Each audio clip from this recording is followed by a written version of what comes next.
दिनै बे बड'लेण्ड रादाबावहाय बिथांमोना आंनि फट'खौ लगायनानै एबा आंनि बिहिया जे फेसबुक सालाय हिसाबै बे फेसबुकाव आंनि न' सिङाव जिरायनाय फट'खौ खेबनानै फेसबुकाव हगारनाय जे माने 7 बोसोर 8 बोसोरनि फट'खौहाय बिथांमोना फेसबुकनिफ्राय दिहुननानै सेबखांनानै गावसिनि बड'लेण्ड रादाबनि जे पेजआवहाय बिथांमोना लगायनानै लिरनानै होदों बिथांमोना।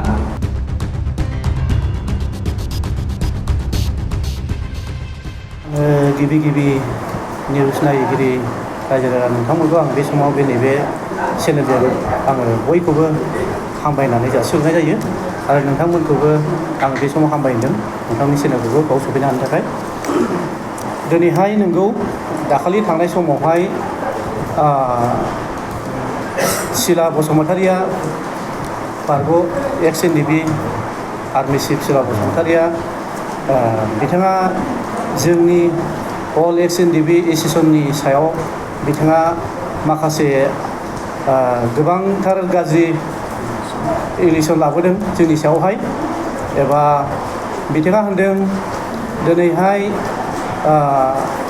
अल एक्स एनडिपिनि एस'सिएशननि आफादगिरि नेहाथारि बिथांमोना दिनैहाय गोबांथार एक्स एनडिपिफोरनि थाखाय एक्स एनडिपिफोरनाव फैसा कालेक्सन खालामदों होनदों, नाथाय बे गासैबो मिसा बिथांनि बाथ्राफोरा। बिथाङा दिनैहाय जुदि जोङो जुदि फैसा खांमारदोंबा सोरनावबाफोर बिथाङा प्रुफखौ होथों, जोङो बेखौ प्रुफखौ होयोबा जों मानिगोन। आरो बिथाङा दिनैहाय जोंखौ बेबादि गाज्रि इलेक्सन लाबोनो थाखाय बिहा मोन्थाय गैयामोन।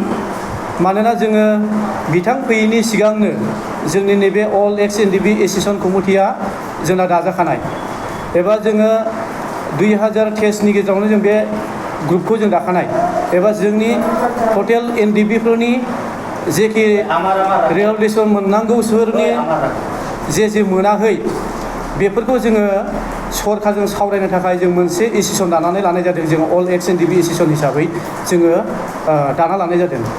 बे हिसाबै जोङो दिनैहाय जों गोबांथार जोङो होसोबाय इउपिपिएलनि समावबो, नाथाय इउपिपिएलनि सरकारनि समावहाय जोंखौ मा होनदों बिपिएफनि सापर्टार बिसोरनिखौ दाननानै दोनजोबनांगौ होननानै बिथांमोनानो जोंनि नामफोरखौ दानख'ना गालांजोबदों। दिनै बै समावहाय सिला बिथाङानो जोंखौ बुंदों नोंसोर सिन्था दाखालाम, जेसेबां थालांदों जोंनि पि ग्रुपनिया आं दं, नोंथांमोना आंनाव डकुमेन्टखौ गोदानै होफैजोब होननानै बिथाङा बिहरदों। जोंनि सेंग्राफोरा थाङै बिनि न'आवहाय सेरफांगुरियाव थांना हैदों, नाथाय बिथाङा डकुमेन्टखौ लानानै ओरैनो बे गारसोना दोनदों। दिनैहाय बिसोरनि दायथ'मोन बियो बै समावहाय इउपिपिएल सरकार दंनाय समावहाय बिसोरनो जेमन मावना होनांगौ दायथ'आ सिला सार बिथाङानो होनांगौमोन आरो गबिन्द सारमोना बिथांमोनानो होनांगौमोन। नाथाय बिथांमोना दिनैनि गेजेराव मा बुंनो सानदों, बिथांमोना मावनो गैलाय माने दिनैहाय बिसोरो मा बुंखो दिनैहाय एनडिपि एक्स एनडिपि हिसाबै गैला होननासो बुंबाय। होमबा एक्स एनडिपि गैला होननानै बुङोबाथ' बिथाङाबो एक्स एनडिपि नंला।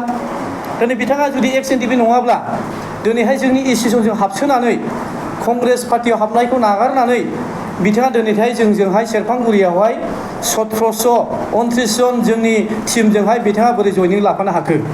आरो बिथाङा आंखौहाय दिनैहाय एबा जोंखौहाय दिनै जोंनि एस'सिएशनखौ बोरै फैसा खांदों होननानै बिथाङा बुंनो हाखो? दा जोङो बेखौ गोबां दुखु मोनदों सिला बिथांनि सायावहाय। जों सिला बिथांखौ जों गोबां मोजां मोनोमोन, गोरबो गोसोजों अनोमोन। दिनै बिथांनि सायाव गोबां गाज्रि मानसिफ्रा बुङोमोन जोंनि सायाव, अब्लाबो जोङो बानसयोमोन बिथांखौ। आरो जों बिथांखौ जोङो सिङावबो गोबांथार जोङो हेल्प हरो बिथांनो। माबा मोनसे फन हरनानै बिजि समाजा जादों होनब्लानो जोङो हरो। आरो बिथांखौ जोङो हरनाय मानाय जोंनाव गासैबो एभिडेन्स दंजोबो, प्रुफ दंजोबो। दा बिथांखौ जों बेबायदि अनसेयाव दिनै बिथाङा सोरनि थुलुंगायाव सोरनि थोननायाव बेबायदि मावदों जों बेखौ बुंस'नो हाया। खिन्थु बिथाङा बेबायदि बाथ्राखौ बुंनो थाखाय खुनु मोन्थाय गैयामोन। आरो बिथाङा बेबायदि खालामबावदों आंखौ दाखालिहाय जोङो जेब्ला कासाबारियाव थाङो फेमिलि लानानै आङो, आरो बेनिफ्राय आङो ओरै सराइबिल गिदिंलानानै बिमल दाबायावहाय जों सम माने बिदिनो जोङो अमा खोमा हांनाय जायो हिसाबै जों फेमिलि गोजाजों थांदोंमोन। बे समावहाय आंनो मोनसे फन फैदों, आच्चा नों अमुक सार ना बालि सार ना होनबाय। औ होनबाय, मानोमोन? दा बे जिनिसा जाबाय उल्थापानिनिफ्राय फैदों। दा बे उल्थापानिनि मानसिफ्रा होनबाय सार जों नोंखौ लोगो लागौमोन, बहाय लोगो मोनगोन? होनबालाय कुसगावसिम फैदो। आरो कुसगावसिम फैदो होननायाव बिसोर मा होनखो गारि गाज्रि जादों। आरो गारि गाज्रि जादों होनबाय, दे होनबालाय सेरफांगुरिसिम नेहैनोसो आवगायबोनोसोबो लासै।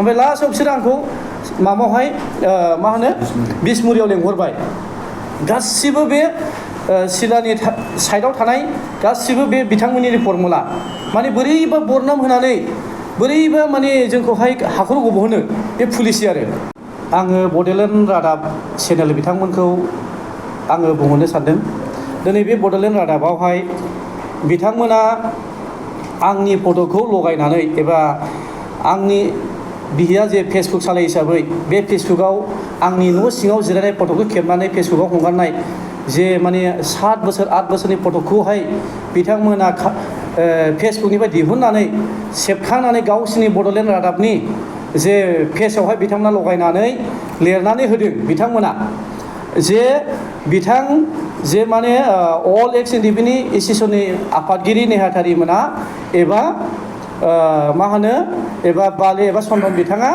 दिनैहाय 2000 3000 5000 फैसा खांदों होननानै बिथांमोना लिरनाय होदों बेखौहाय बे बिथांमोना बोरैहाय प्रुफ होनो हागोन ओमफ्राय अबे जायगायावहाय आङो सोरनिफ्राय माने बेबादि 2000 3000 5000 आं सोरनाव फैसा खांखो दा बेखौनो आं आसरित मोनदों मैया मोनायावहाय हगारदों बिथांमोना माबोरै होनो हाखो नङै बाथ्राखौहाय दिनै आंखौ लाजिफोनां जादों बिथांमोना ओंखायनो आं बिथांमोनखौ बुंहरो बिथांमोना थाबैनो बेखौ उथायना लानांगौ नङाब्ला आं बिथांमोननि सायाव एक्सन खालामनाय जागोन आरो बिथांमोना माबा मोनसे एभिडेन्स दंबा माबा मोनसे प्रुफ दंबा बिथांमोना होथों आरो रावबो प्रुफ होनो हाया आं दिनै गेजेराव बुंनो हायो आङो खुनु जायगायाव थांनानै खुनु मानसिफोरनिफ्राय आङो बेबादि 2000 3000 5000 आं मालाबाबो फैसा खाङाखै आरो आं रावखौबो जोंनि एक्स एनडिपिफ्रा 2 लाख मोनथारसिगोन गाबोन समफोर होननानै आङो खोथा फोलानानै आं रावखौबो बुंनानै आं फैसा खाङाखै जोंनि अल एक्स एनडिपिनि एस'सिएशननि जेसेबां एनडिपि दं बिसोर सोंनो हागोन आंहा बेखौहाय बुंफिनथोंसै गावनि खुगाजों दिनै एक्स एनडिपिआ माबोरै गोमाखो दिनैहाय एक्स एनडिपिफ्रा दिनैहाय जातिनि थाखाय गोबांथार हाथियार लानानै गावनि जोनोमगिरि बिमा बिफाखौ नागारनानै दिनैहाय 34 इयार्स दिनै हाथियार लानानै दावहा नांदों आरो दावहा नांनायजों लोगोसे दिनैहाय गोबांथार खस्थ' मोनबोबाय सोरबाबा गावनि बिमा बिफानि जोनोमगिरि बिमा बिफानि मोखां नुवालासिनो दिनै थैना थांबाय दिनै बे बिथांमोनखौ बिथांमोना मा सानदों सिला बिथाङा दिनैदि आफादादि सोरबाबा आफादाव थांनानै एनडिपिआव थांनानै दिनै गावनि बिमा बिफानि न'खरनि फेमिलिनि मोखां नुवालासिनो थैना थांबाय दिनै बै न'खरफोरनि बिमा बिफानि गोसोआवहाय एबा बिनि बिदा फंबायनि बिमा बिफानि गोसोफ्रावसो गाबखांनाय दं दिनै बिथाङा बेफोरखौ सिन्था खालामालासे दिनै बिथाङा बे बाथ्राखौ बोरै बुंनो हाखो आरो बिथाङाथ' आंनिनो नै बिगुमै बेखौ आं बिगुमै होननानै आं गोबां माने अनोमोन माबा मोनसे समस्या जाबानो बे आंनाव फन हरो आगै बाले आंखौ एसे हेल्प हरो आङो जेबो नङा जों अनलायना थायो खिन्थु आं दिनैनि समाव आं बेखौ बुजिनो मोनाखै दिनै आंखौबो आरो जोंनि एस'सिएशन एक्स एनडिपिखौबो दिनै मानो नेवसिगारनानै बेयो मानो दिनै गैया होननानै बुंनो हागौ मा हिसाबै बड'लेण्ड निउस नायग्रा साफ्रोमबोनिसिम अल एक्स एनडिपि एस'सिएशननि सेक्रेटारि जानानै आङो सिगाङावनो हामलायथि जासिहरबाय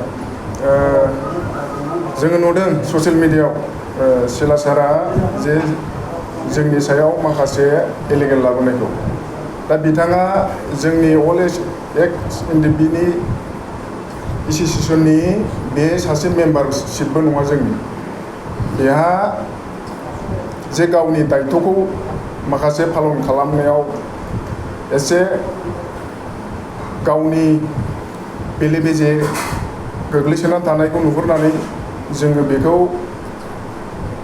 अल एक्स एनडिपि एस'सिएशन कमिटिया अननानै जोङो लाबोदोंमोन दा बियो जोंनि अननायखौ नुयै बायदि दा जोंनि सायाव गाज्रि नोजोर इलिगेलसो बे लाबोदों दा बे गाज्रि इलिगेल इलेक्सनखौ बे लाबोनो नाङामोन जोङो बेखौनो एस'सिएशननि जानानै दुखु मोनदों दा जेसेबांनाखि जोंनि एस'सिएशननि मावलांनो थांखि लानाय बेखौ जों जिरायनानै थानाय नङा आरो जोंनि जेसेबांनाखि एक्स एनडिपिफोर वार्कारफोर दं बिथांमोनाबो जाहाथे बे जे दाख्लैनि सिला सारनि ससियेल मिडियायाव नुनाय बेखौ खोनासंनानै बा नुनानै उद्दैज जानो नाङा दा बेखौनो आङो अल एक्स एनडिपिनि सेक्रेटारि जानानै बेखौनो गुरै खावलायहरबाय जोंनि जेसेबांनाखि केडारफोर मेम्बारफोर दं बिथांमोनहा दै जमनानै था अलरेडि जोङो जोंनि मावनांगौ थांखिखौ जोङो मावलांगासिनो दं। जोङो बावैसोनो जोङो शिबसारजों जिरायगोन आरो अलरेडि जों दाख्लै जों मुनमुन बायद'जों रायलायबाय।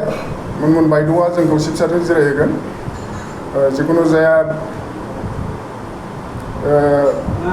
शिबसारा जेब्ला टाइमा फ्रि जागोन अब्ला बे समाव जोंखौ लेंहरना रायलायगोन। बे समावसो जोङो गुवारै जोंनि जेसेबांनाखि मेम्बारफोर दं जों बेखौ गासिबो जेनेरेलि मिटिं लिंनानै जों फोरमायनाय जागोन। बिथाङाथ' गावसो मिथिसिगौ, बिथाङा गावनि एक्स एनडिपि नंला खोमा। दा जे जोंनि सायाव गाज्रि इलेगेलनि जे पइन्ट होनदों बिथाङा सिलार सारा गावनो एनडिपि नङै बायदिसो गावखौनो खर'स होना लादों। बिथाङा बिदि बुंनो नाङा। सासे आर्मि चिफ जानानै बिथांखौ जों फोथायदोंमोन। बै समावबो जोंनि जेबो खामानि मावनो हायाखै बिथाङा। A to Z जोङो जेब्ला जोंनि मोननांगौ जे रिहेबिलिटेसन बेखौ जोङो बिथांजोंबो जों जिरायना रायलायबाय थादों, बिथांखौबो लानानै जों खारबाय थादों। नाथाय बिथाङा जेबो कारज'खरिनि खामानि मावनानै दिनैसिम दिन्थिनानै जोंनि सायाव लाबोनो हायाखै। दा बिथाङा बेबायदि बुंनायखौ जोंनि अल एक्स एनडिपि एस'सिएसननि जानानै बिथांखौ जोङो दुखु मोनदों। बिथाङा जोंनि सायाव बेबायदि गाज्रि इलिगेलखौ लाबोनो नाङा। बिथाङा गावनि मा हिसाबै बियो जोंखौ बुंदों बेखौ समाजो उनावहाय फोरमायसिगोन।